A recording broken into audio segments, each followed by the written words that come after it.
అందరికీ మరణాత మహిమస్వరం కార్యక్రమం వీక్షిస్తున్న దేవుని పిల్లలైన మీ అందరికీ ప్రభువు నామమున శుభములు కలుగునుగాక. ప్రతిదినము ఇదే సమయమునకు ఈ కార్యక్రమను వీక్షించి దైవాశీర్వాదములు పొందండి. ఇప్పుడు సిస్టర్ ఉషా గారు దేవుని వాక్య వర్తమానమును అందిస్తారు. శ్రద్ధగా ఆలకించండి. దేవుని నామమున మహిమ కలుగునుగాక. దేవుని నామమునకు స్తోత్రము. అందరికీ నా మరణాత. వాక్యం చదువుకుందాము. మత్తయి సువార్త 5వ అధ్యాయము 8వ వచనము. హృదయ శుద్ధి గలవారు ధన్యులు, హృదయ శుద్ధి గలవారు ధన్యులు, వారు దేవుని చూచెదరు, వారు దేవుని చూచెదరు.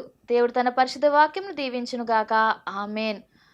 సర్వాశీర్వాదములకు కారణభూతుడమైన మా దేవ, మీ ఘనమైన శ్రేష్టమైన బంగారు పాదములు కోటాను కోట్ల స్తుతులు స్తోత్రములు తండ్రి. నాయన సదాకాలము తండ్రి మీ కృపలో మమ్మల్ని కాచి కాపాడుచున్న దేవా, మీకు వందనాలు స్తుతులు స్తోత్రము తండ్రి. నాయన అయా వాక్యం వినడానికి ప్రభువా తండ్రి, నాయన అయా బిడ్డలైన వారికి ప్రభువా తండ్రి, నాయన అయా ఏ వాక్యం అయితే ప్రభువా మీరు అందించినయ్యున్నారో తండ్రి, నాయన అటు వాక్యంను ప్రభు మీరు అందించమని అడుగుచున్నాము దేవా. స్తోత్రాలు తండ్రి. నాయన అయా మీ ఆత్మతో ప్రభువా తండ్రి అయా నన్ను నింపుకొని ప్రభువా తండ్రి వినసంపైన వాక్యంను ప్రభా మీరే వెదజల్లుమని అడుగుచున్నాము దేవా. స్తుతులు స్తోత్రము తండ్రి.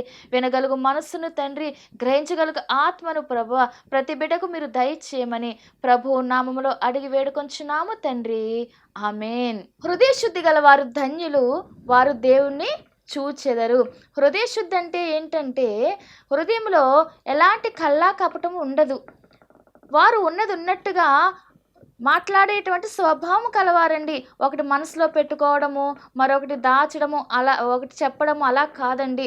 మంచిగానే వారు ఆలోచిస్తారు, మంచినే మాట్లాడతారు. అదే హృదయ శుద్ధి గల ఉండడం అంటే వారి మనసులో కల్లా కపటం ఉండదండి. వారికి ద్వేషము, అసూయ, అలాగే కక్ష, ఒకరి మీద పగ సాధించడం ఇలాంటి లక్షణాలు కనుక ఉంటే కనుక హృదయం శుద్ధిగా ఉన్నట్టు కాదు. అసలు హృదయ శుద్ధి ఎలా కలుగుతుంది అంటే మొదటిది ఎడతెగక ప్రార్థన చేయడం ద్వారా హృదయ శుద్ధి కలుగుతుందండి. ఎప్పుడూ కూడా దైవ ధ్యానంలో మనం ఉంటే, దేవుని స్తుతిస్తూ మనం ఉంటే గనుక మన హృదయం ఎప్పుడూ కూడా శుద్ధిగానే ఉంటుంది. అలాని మనం ఎలా అనుకుంటున్నారా, ఎప్పుడు కూడా ఏ పని చేస్తున్నా దేవుని తలంచుకుంటూ ఉన్నామనుకో ఏది కూడా మన మనసులోకి రాదండి. దేవుడే మనకు గుర్తుంటారు. మన పని మనం చేసుకుంటూ వెళ్తాము, ఒకవైపున దేవుని గురించి ఆలోచన చేస్తాము.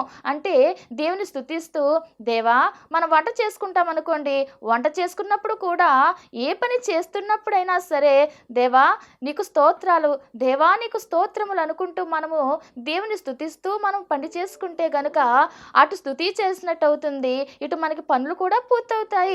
ఖాళీ సమయంలో ఎడతెగక ప్రార్థన చేయాలి.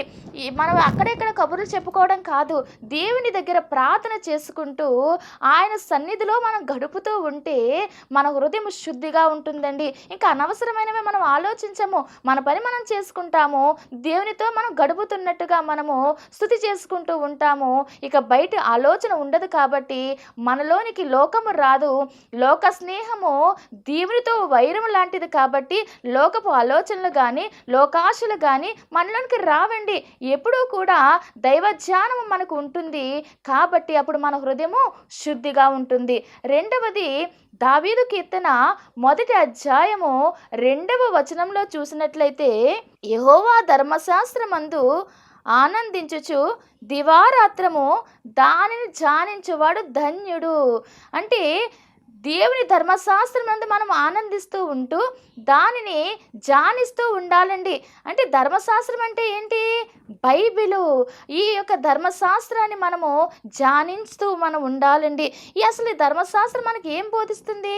ఇది చదవడం ద్వారా మనకి ఏం తెలుస్తుంది అంటే కనుక యెహోవా నీతిని రీతిని మనకి తెలియజేస్తుందండి.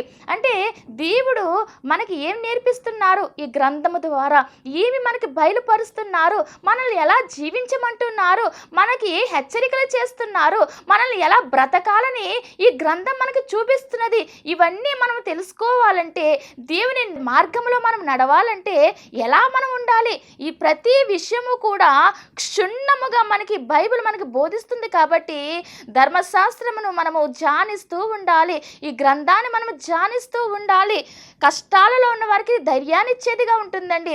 కష్ట సమయంలో మనము బాధపడుతూ ఉన్న సమయంలో ప్రార్థన చేసుకుంటూ బైబిల్ని మనం చదువుకుంటే ఆదరించే వాక్యం మనకు కనబడుతుంది. ఆదరించే వాక్కు ద్వారా దేవుడు నీతో మాట్లాడతారు, వాక్యము ద్వారా దేవుడు నిన్ను ఆదరిస్తారు. అలాగునని దుఃఖంలో ఉన్నవారికి ఇది ఓదార్పిస్తుంది. ఓదార్పును ఇచ్చేది కూడా ఈ యొక్క గ్రంథము చదవడం ద్వారా. ఎందుకంటే ఈ గ్రంథము చదువుతూ ఉన్నప్పుడు మనలో ఉన్నటువంటి అవిశ్వాసము అంతా కూడా విశ్వాసముగా మార్చబడుతుందండి. అంటే అవిశ్వాసముగా ఉన్నవారిని బలపరిచేదిగా ఈ బైబిల్ గ్రంథం ఉంటుంది. ఎందుకంటే అనేక మంది కష్టాలలో ఉన్నవారిని దేవుడు ఎలా విడుదల చేశాడు, అలాగే అనారోగ్యంలో ఉన్నవారికి ఎలాగున దేవుడు స్వస్థపరిచారు, ఇవన్నీ కూడా బైబిల్లో ఉన్నవి. కాబట్టి మనం ఒక్కొక్కటి చదువుకుంటూ ఉంటుంటే ఒక్కొక్కరి విశ్వాస జీవితము మనకి గొప్ప విశ్వాసాన్ని, గొప్ప ధైర్యాన్ని మనకి ఇస్తుందండి. అపోస్తల కార్యముల గ్రంథము 16వ అధ్యాయము 25వ వచనంలో చూస్తే, అపోస్తల కార్యముల గ్రంథము 16వ అధ్యాయము 25వ వచనము, అయితే మధ్యరాత్రి వేళ పౌలును శీలయు దేవునికి ప్రార్థించుచు కీర్తనలు పాడుచు నుండిరి. ఖైదీలు వినుచుండిరి. అప్పుడు చాలండి. ఇక్కడ పౌలు శీలలు ఎక్కడ ఉన్నారు? ఒక ప్రదేశంలో, బయట ఎక్కడో ఉండలేదండి, ఒక చెరసాలలో ఉన్నారు. వారిద్దరిని బంధించి చాలా ఎక్కువగా కొట్టి చెరసాలలో వేసేసారు. వారికి సంఖ్యలు బిగించేసి చెరసాలలో వేసినప్పుడు వారు బాధపడుతూ కూర్చోలేదండి, వారు పాటలతో దేవుని స్తుతిస్తూ ఉన్నారు. మధ్యరాత్రి వేళ పౌలును శీలయు దేవుని ప్రార్థిస్తూ కీర్తనలు పాడుచు ఉన్నారు. ఎందుకు వీరికి కీర్తనలు పాడారు? ఎందుకు వీరు ప్రార్థన చేశారు? బాధపడుతూ దెబ్బలు తగులుంటే ఎవరైనా సరే కూర్చుని ఉండగలరా? మాట్లాడగలరా? ఎంతగా ఆ దెబ్బలు చూచుకుంటూ ఆ దెబ్బల ద్వారా వచ్చేటువంటి ఆ నొప్పికి వారు మాట్లాడకలేరు కదా. కానీ వీరు పాటలు పాడుతూ దేవుని ప్రార్థిస్తున్నారంటే వీరికి ధైర్యం ఉన్నది. ఏం ధైర్యమో తెలుసండి, శ్రమలోనైనా సరే దేవుడు మమ్మల్ని విడిపిస్తాడు అనే ధైర్యము పట్టుకొని వీరు ఉన్నారు. దేవుడు ఆ సమయంలో మహాభూకంపము కలిగినది, వారి సంఖ్యలు బద్దలైపోయాయండి. ఆ చెరసాలంతా కూడా తెరవబడిపోయినట్టుగా అయిపోయింది. అంటే ఎందుకు ఈ మహాకార్యము జరిగిందంటే వారిలో బలమైన విశ్వాసం ఉన్నది, దేవుని పట్ల గొప్ప నిరీక్షణ ఉన్నది. దేవుడే మమ్మల్ని చూచుకుంటాడు, మాకు భయమేమీ లేదు, దిగులేదు లేదు, మేము భయపడాల్సిన అవసరం లేదని వారు నమ్మకముగా పాటలు పాడుతూ దేవుని ప్రార్థించారు. దేవుడు అక్కడ కార్యము చేశారు. ప్రియ దేవుని బిడ్డ, చెరసాల లాంటి సమస్య నీలో ఉండవచ్చును. అంటే ఒక చెరసాల లాగున నీ సమస్యని కనబడవచ్చును. బయటికి రాలేని పరిస్థితి, ఎటు బావాలో తెలియని పరిస్థితి నీకు ఉండవచ్చును. కానీ దేవుడు చెబుచున్నది ఏమిటి అంటే, ఆ చెరసాల లాంటి సమస్యను చూచి, బయటికి రాలేని పరిస్థితిని చూచి మనం భయపడక్కర్లేదండి. ఎటు బావాలో తెలియక నేనున్నానే, నేను ఏం చేయాలి, ఏమీ తోచడం లేదని నీవు అనుకునిచున్నావు. కానీ నీవు పాటలు పాడుతూ దేవుని స్తుతించు, ప్రార్థించు. నీకు బయటకు రావడానికి, నీ సమస్య నుండి బయటకు తీసుకురావడానికి గొప్ప ప్రభావము కలిగిన దేవుడు నీ దగ్గర ఉన్నాడు, నీ చెంతనే ఆయన ఉన్నారు. భూకంపము కలిగినది ఇక్కడ, అక్కడ ద్వారములు తెరవబడ్డాయి. అలాగుననే ఎంత భయంకరమైన సమస్య అయినా సరే దేవుడు ఆ సమస్య నుండి నేను బయటకు రప్పిస్తాడు. అలాంటి నిరీక్షణ, విశ్వాసం నువ్వు కలిగి ఉండాలి. ఇదంతా ఈ విశ్వాసం, ఈ ఒక్క వచనం చూస్తే గనక ఎంత విశ్వాసం మనకు కలుగుతుందండి. అలాంటి అలాంటి శ్రమలో ఉన్నా సరే, అలాంటి భయంకరమైన పరిస్థితిలో ఉన్నా సరే దేవుడు వారిని బయటకు రప్పించాడు కదా. దేవుడు మమ్మల్ని కూడా ఈ శ్రమలో నుండి, ఈ కష్టములో నుండి, ఈ ఇబ్బందిలో నుండి బయటకు రక్షిస్తారు. అలాగన బయటకు రప్పించడానికి నా దేవుడు సమర్థుడని చెప్పి మనం విశ్వాసాన్ని మనము చేజిక్కించుకుంటామండి. ఇదంతా ఎక్కడి నుంచి వస్తున్నది? బైబిల్ చదవడం ద్వారా, బైబిల్ని అనుసరించడం ద్వారా, అలాగనే దేవుని వాక్యాన్ని వినడం ద్వారా, దేవుని వాక్యాన్ని శ్రద్ధగా ఆలకించడం ద్వారా మనలోనికి గొప్ప విశ్వాసం వస్తుంది. కాబట్టి మనము మన హృదయం శుద్ధిగా ఉండాలి అంటే గనుక ఎప్పుడూ కూడా ధర్మశాస్త్రాన్ని చదువుతూ ఉండాలి. ఈ బైబిల్ని ఎప్పుడూ కూడా అనుసరిస్తూ ఉండాలి. దేవుడు చెప్పినది ప్రతిదీ కూడా క్షుణ్ణంగా పరిశీలన చేస్తూ ఆ చొప్పున జీవిస్తూ మనం ఉండాలని దేవుడు కోరుకుంటూ ఉన్నాడు. స్టెఫను, మోషే కూడా మనలాంటి మనుషులే, కానీ వారు దేవుని చూశారు. ఎందుకు చూశారు అంటే వారు హృదయం ఎలా ఉందండి? శుద్ధి కలిగి ఉన్నది. వీరు ధర్మశాస్త్రాన్ని బాగుగా ఎరిగి ఉన్నారు. వీరు అనేక మందికి బోధించారు. అలాగన వీరు ధర్మశాస్త్రానుసారముగా జీవించారు. అలా జీవించారు కాబట్టి దేవుడు వారిని కోరుకున్నాడండి. మోషేతో దేవుడు ఎలా మాట్లాడేవారు? స్నేహితులతో మాట్లాడినట్లు ముఖాముఖిగా మాట్లాడేవారు. అలాంటి అనుభవం ఆయన పొందుకున్నాడు అంటే దేవుడు మోషేను అంతగా ప్రేమించారండి. వీరిరువురి ముఖాలు కూడా దేవదూతల ముఖాలుగా మారినట్లుగా, కనిపించినట్లుగా మనం చూస్తూ ఉన్నాము. ఎందుకంటే మోషేను దేవుడు అలాగున హెచ్చించారు. ఆ వచనం మనం చూసినట్లయితే నిర్గమకాండము 34వ అధ్యాయము 29వ వచనము.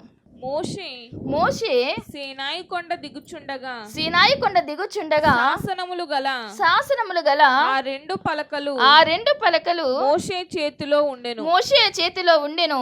అతడు ఆ కొండ దిగుచుండగా ఆయన అతనితో మాట్లాడుచున్నప్పుడు తన ముఖ చర్మము ప్రకాశించిన సంగతి మోషేకు తెలిసి ఉండలేదు.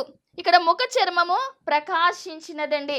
అంటే ఈ మోషే గారు సీనాయి కొండ మీద 40 రేయింబగళ్ళు దేవునితో ఉండి దేవుడు రాయించి ఇచ్చినటువంటి ఆయన చెప్పినట్టు వాక్యంను రాస్తూ ఆయన్ని పట్టుకొని కిందకి దిగి వచ్చినప్పుడు ఇక్కడ కింద ఉన్న వారందరూ కూడా మోషే ముఖం చూస్తుంటే ఆయన ముఖం ఎలా ఉందంటండి? ప్రకాశించిందంట. ఆయన ముఖమును చూడడానికి, దగ్గరికి వెళ్ళడానికి వీరు వెనక్కి వచ్చారండి. ఎందుకంటే అంత ప్రభావము దేవుని దగ్గర మాట్లాడి వచ్చినప్పుడు మోషే ముఖములో కనిపించిందండి. అంటే దేవుని సన్నిధిలో మనము అలా గడిపితే గనుక మన ముఖములో కూడా దేవుని కాంతి వస్తున్నది, దేవుని యొక్క ప్రభావం మనకి వస్తుంది. 7వ అధ్యాయము అపోస్తల కార్యముల గ్రంథంలోనే 53వ వచనంలో చెబుతున్నారు చివరిగా, దేవదూతల ద్వారా నియమింపబడిన ధర్మశాస్త్రమును మీరు పొందితిరి గాని దానిని గైకొనలేదని చెప్పెను. మీరందరూ కూడా ధర్మశాస్త్రాన్ని పొందుకున్నారు, కానీ దాన్ని గైకొనడం లేదు అని వారికి సమాధానం చెప్పారండి. నిజమే, బైబిల్ మన దగ్గర ఉంటున్నది, బైబిల్ మనం చదువుతూ ఉన్నాము, కానీ ఆ బైబిల్ని మనం అనుసరిస్తున్నామా? బైబిల్ ప్రకారముగా మనము జీవిస్తున్నామా? దేవుడు చెప్పిన రీతిగా మనం బ్రతుకుతూ ఉన్నామా? ఆయన నడవమన్న మార్గాన మనం నడుస్తూ ఉన్నామా? ఇది మనకు దేవుడు వేస్తున్న ప్రశ్న. స్టెఫను చెబుతూ ఉన్నాడు, అక్కడ ధర్మశాస్త్రాన్ని పొందుకున్నారు కానీ దాన్ని అనుసరించడం లేదు, దాన్ని గైకొనడం లేదు. దాన్ని గైకొంటే గనుక ఇప్పుడు వీరు నా మీద వేసేది ఏంటన్నది తెలుస్తుంది, కానీ మీరు అక్కడ గైకొనడం లేదు కాబట్టి మీరు నన్ను వ్యతిరేకిస్తున్నారన్నట్టుగా అక్కడ మాట్లాడడం జరిగిందండి. అలా మాట్లాడినప్పుడు అక్కడ ఉన్న వారందరికీ కూడా చాలా కోపం వచ్చేసినది. ఇంక ఇలా కాదు, ఇతన్ని కొట్టాలి, చంపాలన్నటువంటి మనసు వారికి వచ్చేసినది. ఎప్పుడైతే అలాంటి మనసు వారిలోకి వచ్చినదో వారందరూ కూడా రాళ్ళు రువ్వుతున్నట్టుగా చూస్తున్నారండి. అంటే కోపముతో మండిపడిపోతున్నారండి. అలాగున చూస్తున్న సమయంలో ఈ స్టెఫను వారి వైపు చూడడం లేదు, చుట్టూ ఉన్న వారి వైపు చూడడం లేదు. ఆయన పరిశుద్ధాత్మతో నిండుకొనిన వాడై ఆకాశం వైపు తేరి చూచాడండి. ఇదేంటి, వీరందరూ నన్ను ఇలాగని హేళన చేస్తున్నారు, ఇలాగని హింసిస్తున్నారు, ఇలాగున నన్ను కొట్టాలని ముందుకొస్తున్నారని వాళ్ళ వైపు చూడలేదు ఈ స్టెఫను. లోకము వైపు చూడలేదు, లోకస్తుల వైపు చూడలేదు స్టెఫను. ఆకాశం వైపు చూచాడు. ఆకాశం వైపు తేరి చూచి దేవుని మహిమను, దేవుని కుడిపార్శ్వమందు నిలిచి ఉండుట చూసారండి. ఏం చేస్తున్నాడంట? ఆకాశం వైపు చూచాడు, దేవుని యొక్క మహిమను చూస్తూ ఉన్నాడు. ఆకాశము తెరవబడుటయు మనుష్య కుమారుడు దేవుని కుడిపార్శ్వమందు నిలిచి ఉంటయు చూచుచున్నానని చెప్పాను.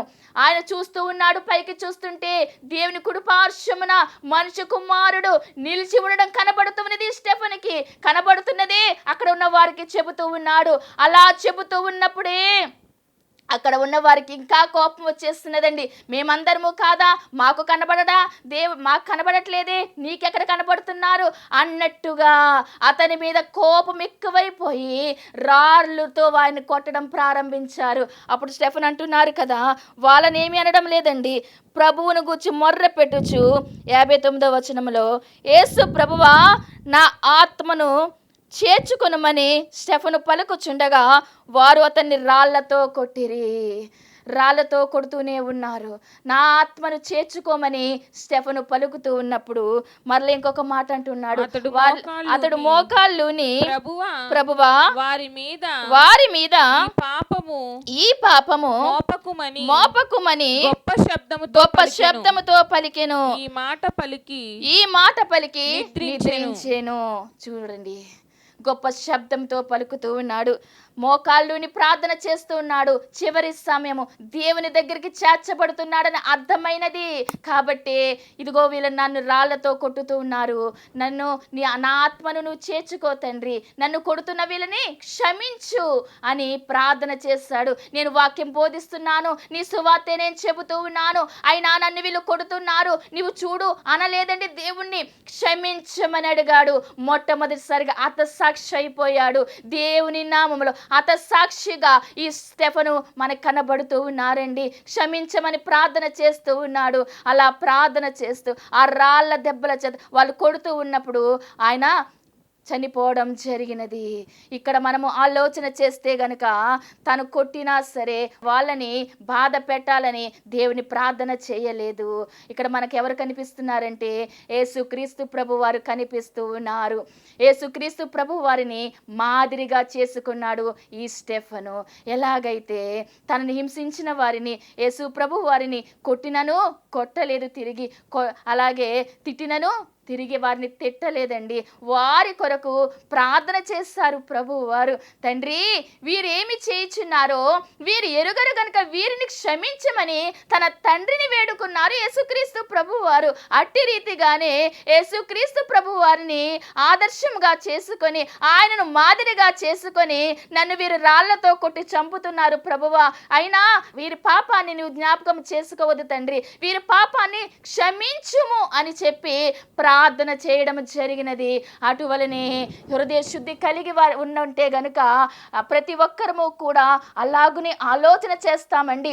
ఈ స్టెఫెను హృదయ శుద్ధి కలిగి ఉన్నాడు, ధర్మశాస్త్రాన్ని అనుసరించి జీవిస్తున్నాడు కాబట్టి శత్రువులను ప్రేమించు వారిగా ఉన్నారండి. తనను హింసించే వారిని క్షమించమని ప్రార్థన చేసేటువంటి గొప్ప అంతస్తును కలిగి ఉన్నాడు. ఈ అంతస్తు ఎవరు కలిగి ఉంటారో తెలుసండి, ధర్మశాస్త్రాన్ని ఈ యొక్క బైబిల్ని అనుసరించి జీవించేవారు ప్రతి ఒక్కరూ కూడా ఇలాంటి మనస్సు కలిగి ఉంటారు. శత్రువులైన వారిని ప్రేమించే మనసు కలిగి ఉంటారు, వారి కొరకు ప్రార్థన చేసే మనసు కలిగి ఉంటారు. అంతేగాని ప్రభు చెప్పి ఉన్నారు, నిన్ను హింసించే వారి కొరకు ప్రార్థన చేయమన్నారు. వారు పాడైపోవాలని మనం కోరుకోకూడదు, వారు బాగుపడాలనే కోరుకోవాలి. ఒకరు మనల్ని ఎవరైనా బాధ పెడుతూ ఉంటే ప్రభువా వారిని క్షమించు తండ్రి, వారిని దీవించు ప్రభువా అని చెప్పి నీవు ప్రార్థన చేస్తే గనుక నీ ప్రార్థన ద్వారా దేవుడు ఎంతో సంతోషిస్తారండి. ఎందుకంటే క్రీస్తు మార్గంలో మనం నడుస్తున్నామని ఆయన సంతోషము కలుగుతూ ఉన్నది.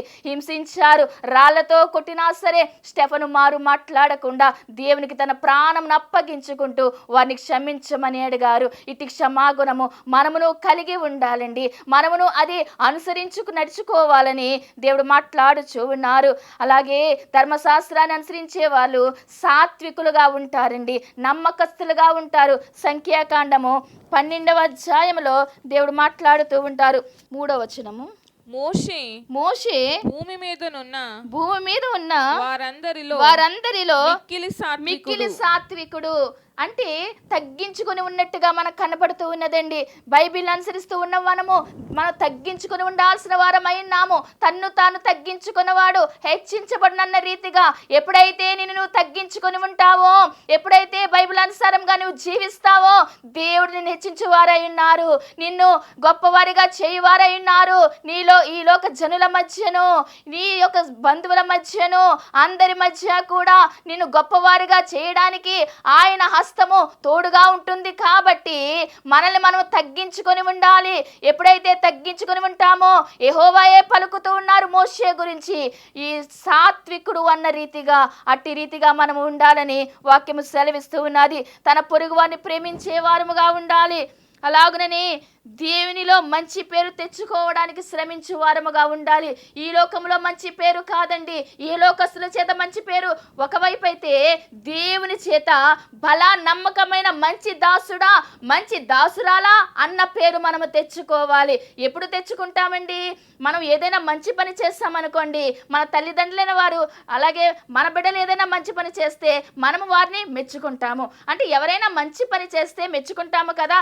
మనము దేవునికి ఇష్టమైన కార్యములు చేస్తూ ఉంటే గనుక దేవుడు కూడా మనల్ని అలా మెచ్చుకుంటారు. బలా నమ్మకమైన మంచి దాసురాలా అని మనల్ని పిలుస్తారు. అలా పిలిపించుకోవాలంటే గనుక యెహోలోకంలో మంచి కార్యములు చేయాలి. అలాగుననే లోక కార్యములు ఎదుటి వారికి సహాయం చేయడంతో పాటు దేవుని దృష్టిలో కూడా మనము విధేయులుగా ఉండాలి, ఆయన ఇష్టానుసారముగా ఉండాలి. ఆయన కోరుకున్న రీతిగా మనం ఉంటే, దావీదును చూచి దేవుడు అంటాడు, నేను కోరుకున్నవాడు ఇతడే అని పలికినట్టుగా నిన్ను చూచి కూడా దేవుడు పలుకుతూ ఉంటారు, నేను కోరుకున్నది వీరినే అని చెప్పి. అలాగున మనం పిలిపించుకోవాలి అంటే, అలాగున మనం ఉండాలి అంటే హృదయ శుద్ధి కలిగి ఉండాలి. హృదయ శుద్ధి గల వారు ధన్యులు, వారు దేవుని చూసిదని వాక్యం సెలవిస్తున్నది. కాబట్టి మన హృదయం ఎప్పుడైతే శుద్ధిగా ఉంటుందో, మన హృదయం ఎప్పుడైతే దేవుని కార్యములు, దేవుని ఆలోచనలు, దేవుని యొక్క మాటలు ఎప్పుడైతే మనం భద్రము చేసుకుని ఉంటామో, అప్పుడే మనము దేవునికి ఇష్టలుగా మారుతాము. ఆయన మనల్ని కోరుకుంటారు, ఆయన మహిమ మనకు కనబడుతున్నది. మన ముఖములు కూడా అలాగున ప్రకాశిస్తాయి. మోషే స్టెఫన్ల ముఖములు ఎలాగున ప్రకాశించాయో, సన్నిధిలో ఉండి దేవుని సముఖమున ఉండి నీవు ప్రార్థన చేస్తే, దేవునితో నీవు సహవాసము చేస్తే, దేవుని బైబిల్ గ్రంథాన్ని ఎల్లకాలము నిరంతరము ప్రతి సమయమందు కూడా నువ్వు ధ్యానిస్తూ యెహోవా ధర్మశాస్త్రము ధ్యానించువారు ధన్యులు అన్న రీతిగా, ఆకువాడక తన కాలమందు ఫలమిచ్చు చెట్టు వలె ఉంటారని వాక్యము సెలవిస్తూ ఉన్నది. కాబట్టి నీ జీవితంలో ఆకువాడక ఫలమిచ్చు చెట్టు వల్ల ఉండాలని నీవు కోరుకుంటే గనుక ఆయన ధర్మశాస్త్రాన్ని నువ్వు అనుసరించు, బైబిల్ గ్రంథాన్ని చదువు, బైబిల్ని మాదిరిగా చేసుకో. దేవుడి కార్యము తప్పక చేస్తారు. నిన్ను అలాగున ఫలించు ద్రాక్షావల్లి వలె నీ జీవితాన్ని మార్చడానికి ఆయన సిద్ధముగా ఉన్నారు. అట్టి ధన్యత దేవాది దేవుడు మనందరికీ దయచేయునుగాక. ఆమేన్. మహాపరిశుద్ధుడా, మహోన్నతుడా, మహోన్నతమైన కార్యములు చేయు దేవాది దేవా, మీకు వందనాలు, స్తుతులు, స్తోత్రములు చెల్లించుచున్నాము తండ్రి. వందనాలు ప్రభువా.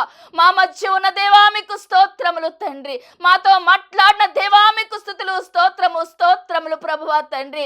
అయ్యా హృదయం శుద్ధి కలిగి ఉంటే తండ్రి, అయ్యా ఎంతో ప్రభువా తండ్రి ఆశీర్వాదం మీరు మాకు ఇస్తానని సెలవిచ్చున్నారు ప్రభువా. స్తోత్రాలు తండ్రి. మీ మహిమను తండ్రి, మీ ప్రత్యక్షతను తండ్రి చూచే భాగ్యము తండ్రి మా ఎల్లరికూ దయచేయమని అయ్యా, ఏ బిడ్డలైతే తండ్రి అయ్యా ఈ సమయంలో ప్రభువా తండ్రి అయ్యా ప్రార్థిస్తున్నారో ప్రభువా, ప్రతి బిడ్డను మీరు చూస్తున్నారు తండ్రి. స్తోత్రములు ప్రభువా. అయ్యా వారు ఏది కావాలని తండ్రి నాయనా ప్రార్థిస్తున్నారో ప్రభువా, ఆ బిడ్డలను తండ్రి నాయనా మీరు తాకండి ప్రభువా. స్తోత్రములు తండ్రి. అయ్యా వారు కావాల్సిన తండ్రి అనుగ్రహించమని అడుగుచున్నాము దేవా. స్తుతులు, స్తోత్రములు తండ్రి. స్తోత్రాలు ప్రభువా. విశ్వాసముతో తండ్రి నీ సన్నిధిలో ప్రార్థిస్తున్నారయ్యా నాయనా. అయ్యా అయ్యా బిడ్డలైన వారిని దీవించండి ప్రభా, స్తోత్రములు తండ్రి.